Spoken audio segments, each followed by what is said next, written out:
Well, everybody, I ended my other video that is probably still going to be uploading a little bit too early because I was just thinking, I'm so used to hearing people, they make all sorts of excuses.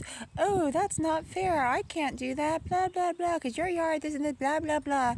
Well, look, the thing is that this is an above ground pond and that is a dug in pond over there, okay?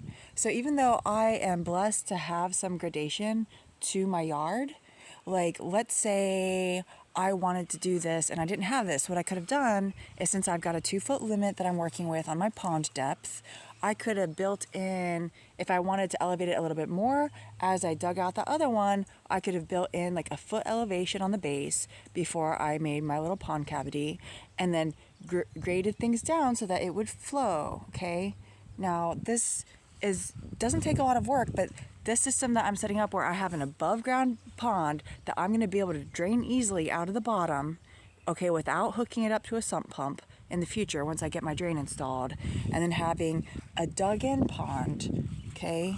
And again, you're going to have to check with your county's codes because you don't want some psychotic neighbors, because like for me, for example, I've got that psychotic guy that likes to rev his chainsaw on my property at me on my acre that he tried to steal. Now it's been a little while, but if I dug 2.5 foot, like guaranteed I would have the county out here to cite me for it because of that guy. Okay, so you don't want to be violating codes, but a lot of you guys are going to have that like 2-foot depth range probably without having to go and get a permit for it. So again, you can do the upper and the lower, and it's like you may have to have them close together or whatever, but you can work something out if you want something like this on your property. Okay, and maybe you haven't thought about raising waterfowl. Some people just use little pools and stuff, but for me, I like to raise my animals really well where they can really enjoy life, ideally. I've had some issues raising, like where I haven't had the proper setup and stuff in the past, and it's made me feel really not good about it, if that makes sense. So I want my animals to be able to enjoy their lives while they're kicking it, So again, even if you don't have like ton of stuff, like, look, you probably have a yard with grass in it. Well, guess what? Some geese do really well foraging on grass, okay? More so than chickens and ducks. Okay, so again, rabbits in some places. Let's say you live someplace where the county is like, no, you can only have 2 birds. You can only have 2 chickens or 2 geese or 2 ducks or whatever. Okay, which if you want to breed animals for raising, that is not going to go real well. But in a lot of places, rabbits are not considered livestock. Okay, those giant chinchilla rabbits that I'm going to be picking up later, they get up to like 12 pounds or more, I think. It's like something in that range. They're quite large. Again, they're not fatty enough to live off of. You have to also have another fat source to eat with them if the zombie apocalypse were to ever come. For those of you who are all centered around just zombie apocalypse, fear-based thinking. Okay, you cannot just live off of rabbits. But just, think about ways that you can use your yard that is not just perfectly manicured lawn that you spray chemicals all over. Because even when you just stop spraying the chemicals and you let that come out of your property for quite a long time, you can start harvesting your dandelion roots and making roasted dandelion root tea with those, or dandelion wine, or whatever. You can, when you're not spraying chemicals all over it, you get bees and all sorts of, look at this guy, he's working so hard, okay? You get pollinators for your fruit trees, and so your fruit tree harvest is going to be more abundant, hopefully, things like that. Now, I'm not saying that you should have like a whole sea of plantain flowers, kind of like what I keep, and I've been turning the car around, I've been backing it up and turning it around through here, so it's a little bit crazy because they're all like knocked down because I've got all that stuff up over there still. I gotta move that to get back to my other parking spot. But I'm rambling again. I do that when I'm super exhausted, especially. I just want to say that instead of having this super limited mentality, okay, because again, I bought this place, this rundown old farmhouse on 5 acres for $30,000. You cannot get a mortgage on a property that costs that much. is part of why once you get under that $50,000 mark, sometimes you can find really good deals because you are not competing with the same normies. Because no mortgage lender is going to give you the loan because they're not making any money off of it. Okay, so usually they will not give out loans for houses under $50,000 at all. So I've done my like cheap house ministry and even tried to like get people to like check out like Bay City, for example. Sometimes they have good houses for under $50,000. Now those aren't necessarily on 5 acres, but in the past there have been other properties outside of town that have gone for good prices. Some of them need a lot of work, so you have to figure out what you're doing. But I didn't have anybody, like I didn't go to school for this stuff. My little 3-bedroom rental house that I have, I bought for $13,500 at short sale. Okay. I familiarized myself with that market for a really long time. I bought it out of state, sight unseen, which I don't necessarily recommend anybody does that, but it's like, it was a short sale, so it was a little bit more of a longer process to buy it, which some cash buyers don't have the patience for. So I didn't really have competition once I decided to buy it, which was kind of nice. Sometimes things do get really competitive. But that house, I inherited a tenant several years ago, and that same tenant still lives in the house. There is upkeep and things like that, and not everybody is into that. But when I bought that house, I was debilitatingly ill with Lyme disease, and I was not going to be able to afford to stay in the Bay Area. And I bought that house as backup housing for me so that I would have a place to live and not be homeless when my own personal world, dookie hit the fan. Okay. So, I was talking to somebody on another platform who is going on some sort of absurd campaign against frenemy, acquaintance, what to call Zoxley, I don't know. It's complicated. But this person has like gone on a campaign against him, and I can kind of understand why, but the mental deficiency with which they're doing so is just offensive. It's like it's so stupid as to be offensive. But this person tried to one up with me and sent me a photo of like, well, here's my like farmstead type of thing. And the question that I asked them was like, well, do you hold the deed to that? Or do your parents hold the deed, or does the bank hold the deed? Because don't try to fraudulently pass that off as yours if you don't hold the deed. Okay, because that is an issue in today's society where people try to tell themselves that once they have a mortgage on a property that is somehow theirs, when that is not how reality works. That is not at all how reality works. Okay, when you have a mortgage on a property, you are the owner of a debt instrument that you owe on, that is collateralized by your property. Okay? And it's not one of those things where as you make payments and build equity that you somehow build up fractional ownership. You'd be to think, oh, well, once you pay half of it off, you have 50% ownership. No, that's not how it works. You have 0% ownership in your property until you hold the deed.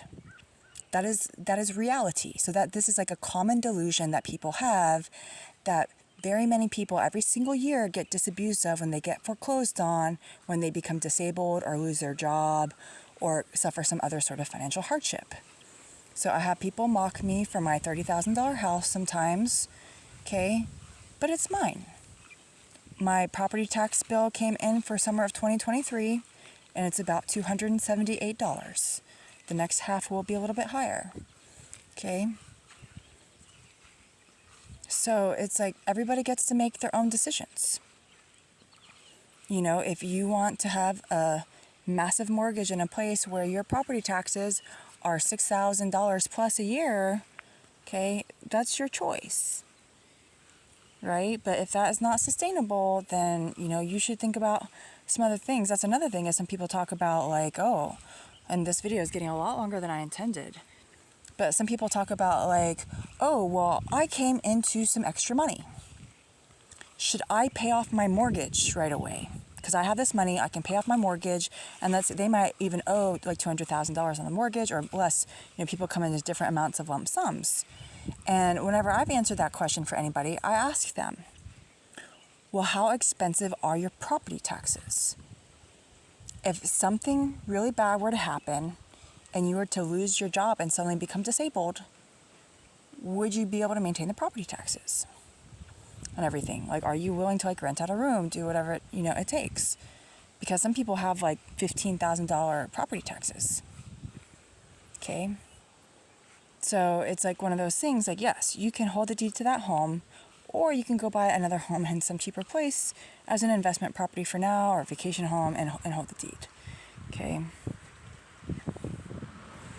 It's like you really have to make sure that what you're holding on to is something that is going to be sustainable for you, because if the market crashes, you're not necessarily going to be able to make a whole bunch of money off of your house if you want to sell it. The market comes and goes. If we have a severe crash, prices could get ugly, but if inflation goes hot again, property prices might still stay really high. It's complicated. So I know some people don't like to think about it, but it's like, if a lot of people want to act like housing is so out of reach. But I've stalked markets. I've stalked the houses that go in Bay City, for example, for under $50,000. Okay, and the availability and the condition varies greatly. When I was looking for this house, I was looking across numerous states that I had stalked. I was living in the Upper Peninsula at the time, and I had to leave because the cabin that I was renting, from a family member, it was presented to me as though I would just be able to, it had been sitting empty for 6 years. It had been presented to me as though I would be able to just rent it for as long as I wanted to. Just rent it. Okay? And it was like I was getting a fair rate on a rental, and then this person was making income every month off of me renting. And then once I got settled in, I was told that I had a bait and switch. I was told that I had to pay $30,000 for that property basically at the end of the winter, or leave. And that was on much less acreage, and it was in bad condition because it also had a roof leak and the siding was rotting off of it. And in that local area, any local that would have been interested in buying that house, it would have been half of that price, which is what was paid for it. That house was purchased for like $15,000, that cabin, the little cabin. So I don't know, I basically had to get out, and I wasn't gonna get ripped off by, a family member who actually robbed some things from me after my dad passed away. It was kind of not a great situation, but I was hoping that I could build a relationship and get along with this family member again, because I have a really small family, and it just didn't work out. But anyways, when I got this place for $30,000, it's not like it just happened overnight. Okay, I was praying something fierce, and I was spending hours and hours and hours every single day looking at Zillow all over the place. Okay, hours and hours and hours. And I had already developed a large knowledge base of different real estate markets and distressed properties and the non-mortgageable property sector. Okay. So it's one of those things, if you are interested in something, you need to actually do the work and prepare yourself. You need to create your own luck, and frankly, it takes a lot of effort. Okay. And then part of the reason why I had posted this property as being under $50,000 is how I put it, is because you're not necessarily going to be able to find a great property for $30,000 right now. Okay, I bought this property 5 years ago. The market fluctuates quite a lot, but there's still, decent prices that come and go. It's just you got to be ready when something comes available. And you also have to be patient to make sure that you're not getting a bad deal. Because especially when the market starts having a lot of distressed properties coming on, you don't want to buy something that is towards the upper range of your cash purchase range that needs tons of repairs, when you could just wait another 2 months and have a similar property that is in much better shape for that same price. Okay. Now, this house, again, the basement was flooded. They had the electricity turned off because it was a divorcing couple that was fighting. The house had been paid off for a very long time. They had previously sold the house for sale by owner, but where they were like mortgaging the house, and the woman had some local man help her fixing it up, and they got married, and she went and moved into his house and she surrendered the house back to the owners, basically. So, and then they did a little bit more work to it, and it was one of those things like nobody had even come to look at it while it was on the market. Okay, a whole bunch of people thought about buying it, nobody did, but the thing is I feel like I bought my acreage for $30,000 and I got a free house.